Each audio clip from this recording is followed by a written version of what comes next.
Napansin mo rin ba yung sarili mo na hindi ka na nagpo-force ng connection?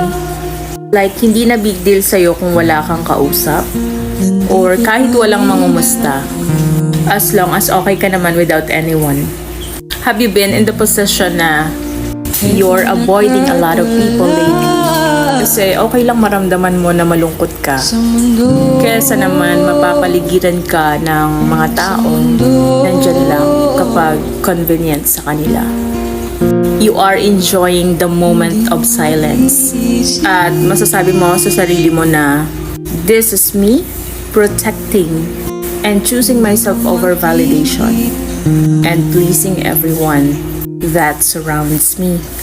Baga, the bottom line is, may peace of mind kapag hindi mo hindi ipagsiksikan yung sarili mo sa mga taong ayaw sa'yo.